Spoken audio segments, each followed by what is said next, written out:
right. So raise your hand if you can hear me. All right, awesome. If you can hear me, wiggle those doors for me before I leave. Making sure they're properly latched in. Wiggle in your ears. All right, I tricked you. You're stuck with me. Now I'm going to force everyone to learn about animals and conservation around the world, whether you like it or not. You guys are stuck with me here. Yay, it's awesome. As I come about here, we're going to learn a lot out there. I've been on the field a few times, so hopefully we can see a lot of the animals out there up close. But to ensure a better time out there, I'm going to teach you guys a few things about safety before we check out many of our animals. Because I do want to make sure we all come back in one piece, believe it or not. Wait a minute before I even talk about safety. Look over on the passenger side, a great up-close look at one of our African cheetahs. I'll stop here for a moment, but real quick, our animals are sound sensitive, so please make sure you guys are speaking at an indoor volume to not spook them. Now we're seeing the African cheetah right here in front of us. What's really cool about cheetahs, they're so fast, they're so quick, they can run up to 70 miles per hour. There's so many great adaptations, especially with the African cheetah. But African cheetahs are conflict avoidant with all that speed. And they can overheat really quickly, so they usually have to turn away if they get noticed. And out in the wild, a lot of farmers, they hunt those cheetahs because they think they destroy their cattle and whatnot. And that's not true, because usually they can't take out things that are really large. So the number one savior to cheetahs are man's best friend, a dog. A lot of farmers actually get dogs to bark at cheetahs to show that they'll just turn away, as they're conflict avoidant. And usually, all the time when they get noticed, they'll turn away. So they usually don't go after large prey. And we actually pair them up with a cheetah right here at our facility to allow them to have a comfortable time here. Because with conflict avoidance, their heart rate can go up to 250 beats per minute. They can overheat really quickly. So there's a lot of excitement, a lot of things they have to survive through out there. And what better way to have a more comfortable time here than being paired up with a dog? So we do appreciate our dogs anywhere around the world to ensure the safety of cheetahs around the world. Now that's just one of the many conservation things we're going to be talking about here, but I do have to finish my safety speech to make sure we have a great time out there. If you guys have any medical emergencies, look over in the top section of the tram roof. You should see a yellow strip there. You're going to pull and hold that down. That will allow me to come to a complete stop to better help you guys out as best as I can. For my friends up front, you do not have that strip. Good luck to you. No, I'm totally kidding. Wave at me, knock on the window, whatever you need to do to get my attention. I'll better help you guys out as best as I can. And as we come about here, we already saw animals like the cheetah. We're seeing some greater flamingo over here on our passenger side. If we get excited, we drop something, phone, wallet, keys, your favorite stuffed animal. Those aren't medical emergencies. I won't stop for those. But just remember where you dropped it. Remember landmarks like that. Let me know at the end of the tour. I'll get it back to you by the end of the day. And as we come about here, when we see our animals, if I come to a complete stop, you guys are more than welcome to stand up, because I know a lot of these habitats can be a little bit awkward, and I want to make sure you guys get the best pictures possible to see our animals and talk about with your friends and family what you see here, to make our animals more popular, to bring people here to the park. And as we come about here, once again, our animals are sound sensitive, and we're going to be actually coming up next to one of the most sound sensitive animals right over here at our Rhino Rescue Center. Now, I'll stop here for a moment at the Rhino Rescue Center so you can all get a great chance to see these wonderful ladies in the best view possible. Now, here at the Rhino Rescue Center, it's home to many of our southern white rhinos. All these lovely ladies are going to help out their cousins, the northern white rhino. If you don't know how many northern white rhino are left, you can hold up a peace sign. That will give you your answer. As they are mother and daughter, and there are not a lot of chances for breeding for them, so they're basically extinct. But with these ladies here, they're going to be a surrogate mom and holding the embryo of a northern white rhino. So we can see their numbers flourishing once again here in these facilities like this and out in the wild, as the last two are located out in Kenya. Now what's really cool what you're seeing with our rhinos now, it's very hot in San Diego, so what better way than to wallow around in the dirt. You can see this one is bright orange, so she's been walling around in the dirt, getting all of that dirt around her to cover herself from the sun. But if you look at the very top of her back, you can see there's no coverage there. As rhinos have a lot of different adaptations, like their ears and their horns, so it's hard to flip over on your back. So we actually do a great job of putting clay on their backs to protect them from the sun, to give them an easier time when they're out here. As San Diego can get pretty hot and we can get easily sunburned. So they do a great job themselves, but we like to help them out a little bit to make sure they don't get sunburned. Now, other than the Rhino Rescue Center, there's more things to see out there. You're already seeing some animals just past the south pond here. But I do want to take the chance to thank you guys for joining us here at the San Diego Zoo Safari Park. One of our two front doors, one being us and the other being the San Diego Zoo down in Balboa. As together we work on 8 different hubs around the world, ensuring all wildlife can thrive. You're going to be seeing about 3 of the hubs out here, as you're going to be only seeing about 96 acres of the land of the 1,800 acres that we have here at the park. We're going to be seeing 3 different hubs. We're going to be seeing the Savannah, African Forest, and Southwest that's right here in your own backyard. As there's plenty of things to see out there. You might see some mule deer who like to spook me sometimes. I know I did see some families out there, so keep your eyes out. Bonus points to anybody that finds the mule deer before me. Over here on the passenger side, we have our bachelor herd. At the very top of the hill, there's the Grevy zebra. There's a scimitar horned oryx right next to us on the passenger side. As these are a lot of our more prominent males who have shown their dominance out there, and now they're enjoying their luxury life over there at our bachelor herd, as they've already had their own young, and we like to spread the genome as far and wide as possible. And right now, the first animals we're going to be seeing to talk about are some of the Gemsbok. Over here on the driver's side, in this little dirt patch here, you're seeing the Gemsbok. Now, what's really cool about Gemsbok, they can survive really well in hot environments with those light coats, but they also have a black and white coat, especially on top of their face. Now, the dark coats out in the wild can really stand out well to predators. And when cheetahs who are conflict avoidant, they'll see this pattern and turn away. Because the Gemsbok, that pattern is called a threat mask. And the threat mask really complements their horns. So as you're seeing far away from a lot of these Gemsbok, really all you're seeing is that pattern of their horns making themselves look larger. That stripe on their underbelly making their bodies look bigger. Make them more intimidating. They give them a second chance of survival out there. Other animals don't need that pattern to look bigger. As you see an eland walking right up next to the Gemsbok, as they weigh up to about 1,000 pounds, and they know they have the size advantage. But with all that size, they can overheat really easily. So with the eland, what else are you seeing that can help them cool off? You're seeing a light coat, and if you look just below the chin there, you can see a little goatee. You look closer, it's actually a large sac. That goatee is called a dewlap, and the dewlap is actually full of a lot of blood. And on cold days, they can allow that dewlap to cool off, and they can shake their necks, getting that blood circulated through their body, allowing them to cool off even more. Eland have more adaptation to them, like if you look on top of their heads, you can see the spiral texture there of their horns. And they actually use that spiral texture to grab resources down, kind of like giraffes, pulling those resources down for other animals to eat. They can wrap it around kind of like a fork. Other animals don't have that great adaptation to reach to those tall areas, but other antelope can use it for sparring. As you're seeing some of the sable antelope over here with these very curved back horns to them, as antelope have these curved back horns, it shows they actually spar within their herd, and they don't use it against predators. So they actually interlock with one another, being able to show their dominance. But if you look, one of the sable antelope have an even longer, oh wait a minute, is that the Elliptian waterbuck and the sable antelope are doing a little bit of sparring.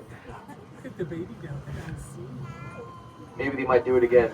You might not want to spar with one of the guys. If you actually look at the sable antelope, you can see one is completely jet black with horns that are actually curved behind his neck. And that means he's sexually dimorphic with a very high testosterone. And with high testosterone, it can heighten other of his adaptations, like his horns or his endurance. And with that jet black coat, that means he's standing out really well to predators. And the more he stands out to predators, the better genes he has, meaning he's really good for surviving out there and showing that he's really good for breeding. Other animals have different adaptations of horns, of sexual dimorphism as well. As you're seeing the Elliptian waterbuck, his horns are pointed forward. He's got a little bit of a darker brown coat. But these guys with a lot more fur, like the Elliptian waterbuck, they use their...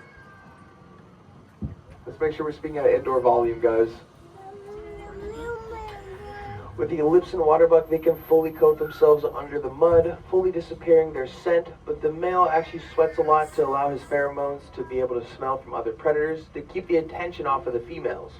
And what's really cool about them being able to camouflage can be good and bad. As they fully disappear, they could be separated from their young. But if you see, their rear ends have this little white pattern to them, as they use that pattern as a follow me mark, to find each other just in case if they get separated. Other animals have different adaptations on their coats, like the Maasai giraffe here. As you can see, the 3 ladies just above the Elliptian waterbuck. There's also our tall, dark, and handsome Guan, who's a little bit darker, another example of sexual dimorphism. With a dark coat, he's actually using his tongue to cool off right now. As you can see, that black and purple pigmentation that he uses to get that heat off of him, protect him against those UVs. His tongue is fully prehensile, which means he has 1,000 different muscles in his tongue to work it just as well as your finger. So he can bend it, twirl it, all that. He can do that and more with his tongue alone.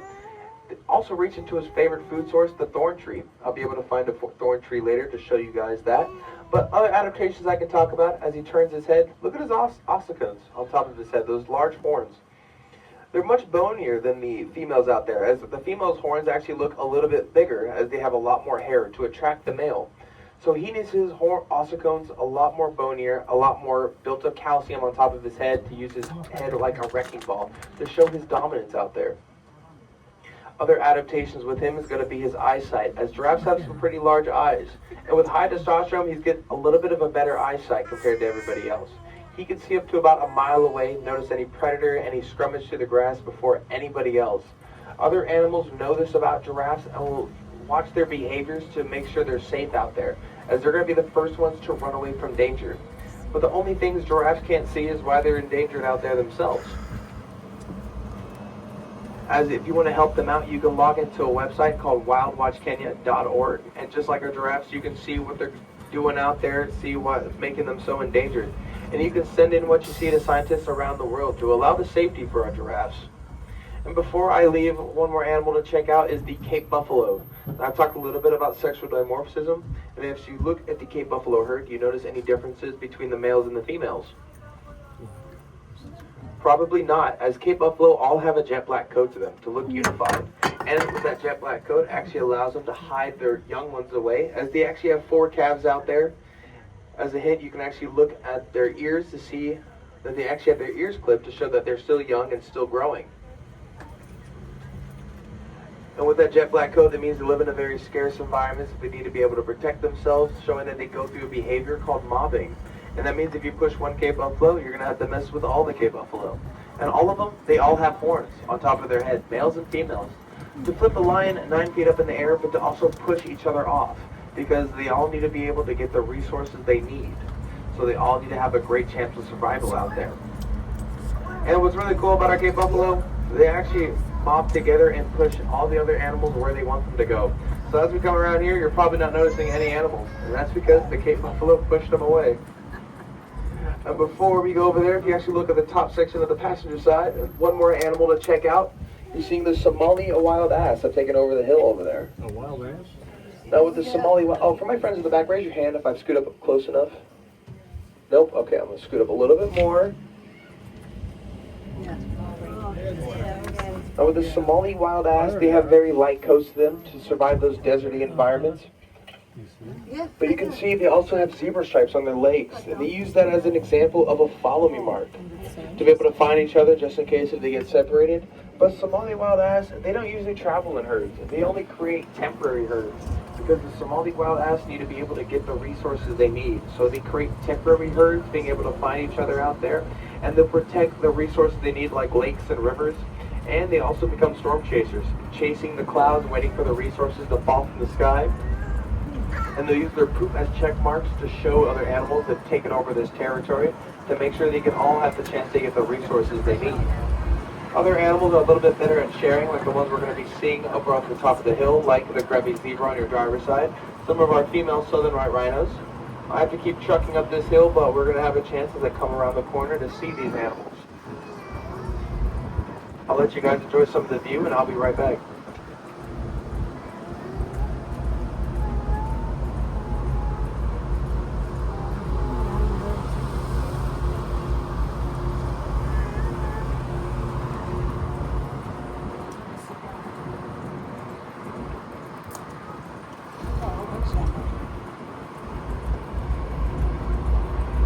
Now I make my way up the hill here. If you actually look down in the valley, you can actually see a group of our female lechwe, as they have those brown coats to be able to camouflage themselves within the dry grass and the dirt. And as I come up the hill, there's some more lechwe to check out who are actually really good at hiding, because we're going to be seeing some of the African forests on the top of the hill here. It'll be on your passenger side. And the reason I pointed up to you a little bit early is because these guys are really good at hiding, and it can be really quick to find these guys. as there is the red-fronted gazelle, the red lechwe, and the extremely rare, I only see about twice in a year, bongo. They like to stay really deep within the forest and hide away from me, so maybe if you look between the flourishing trees, you can find them. On the left side of the pond, as I come up forward, there is the red lechwe. They are out and about. There is one male who's actually standing just a little bit above the dirt road there. Maybe you can see him. These guys are actually really good at being able to camouflage because predators, believe it or not, are red-green colorblind, and they cannot distinguish between their coats and the flourishing trees. And a lot of predators have to rely on their sense of smell to be able to find these antelope. But it is becoming a lot easier to find these animals out here due to habitat loss and fragmentation. Oh, there he is, yeah. But if you want to help them out, there's a product I talk about called shade-grown coffee, and that means coffee grown under the shade, meaning you're helping preserve a lot more of that landscape. And the more naturally you buy your coffee, the more caffeine you get for what you paid for.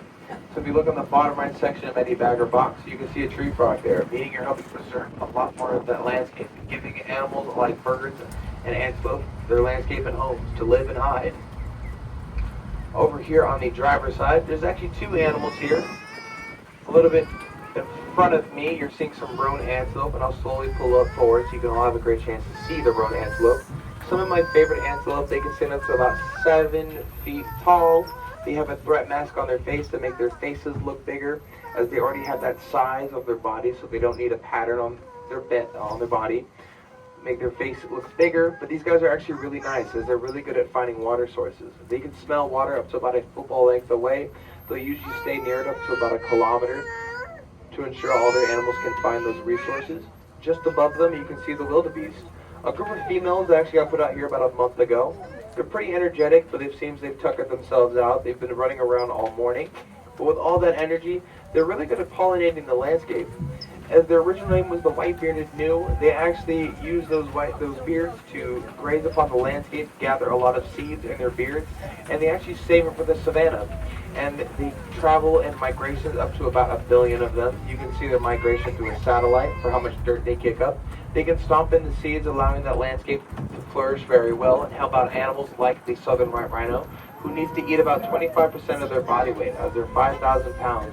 They eat about 4 to 6 hours out of the day, so that is a lot of food they need to be able to eat.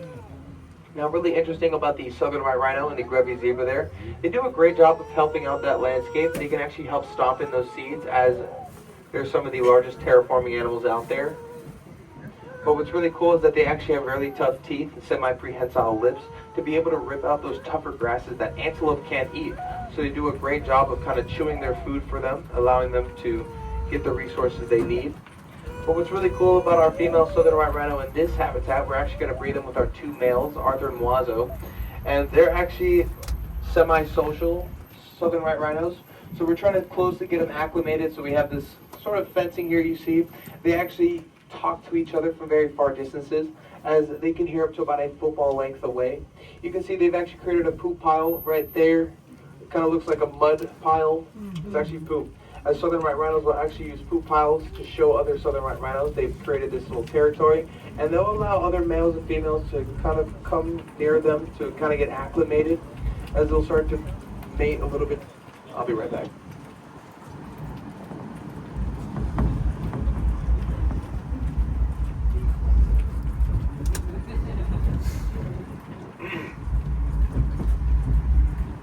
Yeah, sorry about that. But yeah, they are trying to get acclimated with each other close, because southern white rhino mating can be a little bit aggressive, as the male will see the female and the female will start to run, and it's up to the male to keep up, to show he's got great endurance and adaptations to be able to keep up and protect himself out there.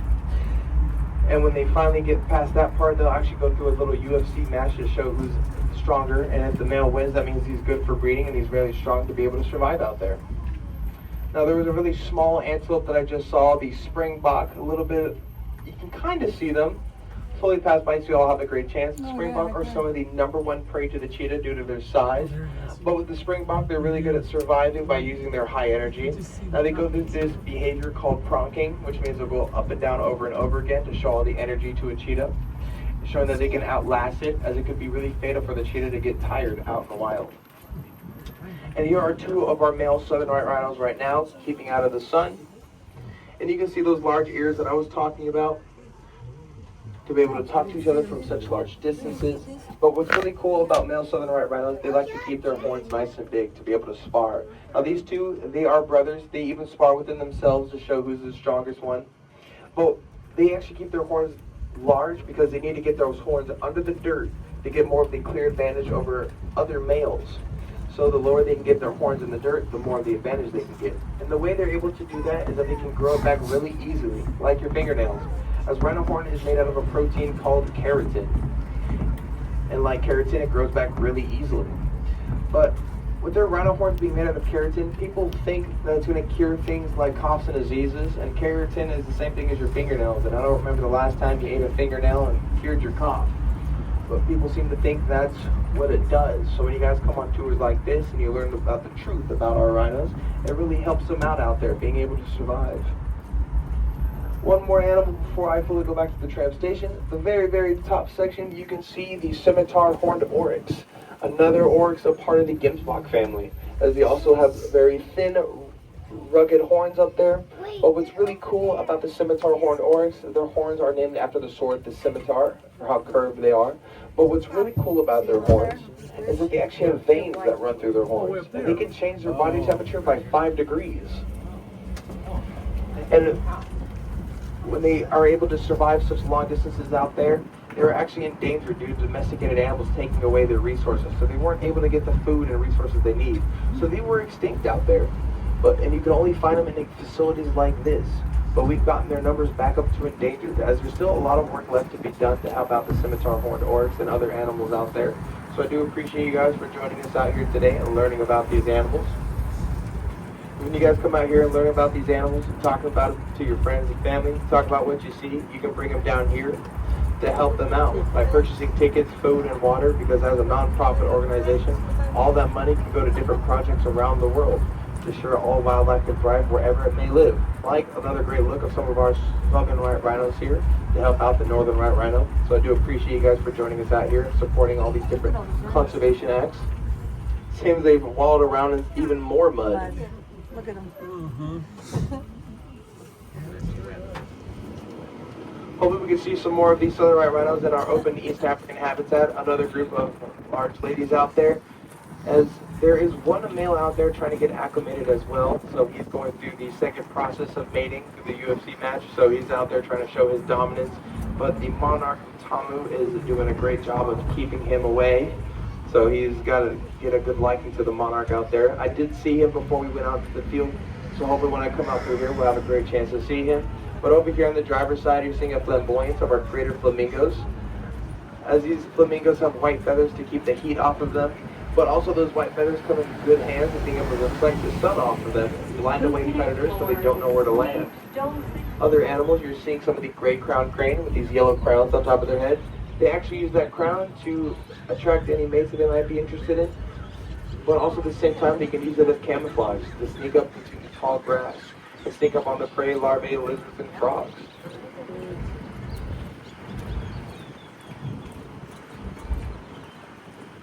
I'm not seeing too many of our southern white rhinos. It seems they've walked up a little bit farther up, so I'll be coming around there. Oh, no, there's two southern white rhinos just in the middle of that valley as well.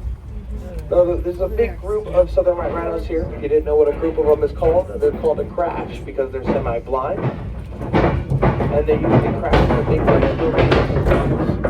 and they usually don't notice it before they crash into it.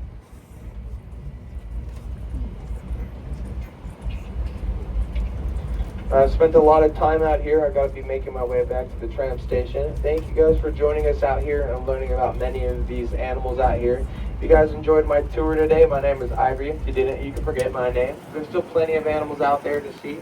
Go check out the platypuses in our Australia habitat. There are only 2 platypuses outside of Australia. Go check out the World Garden. There's over 1,000 different plants out there to go learn about. The bonsai garden has a tree over 800 years old. Plenty of things to see out there.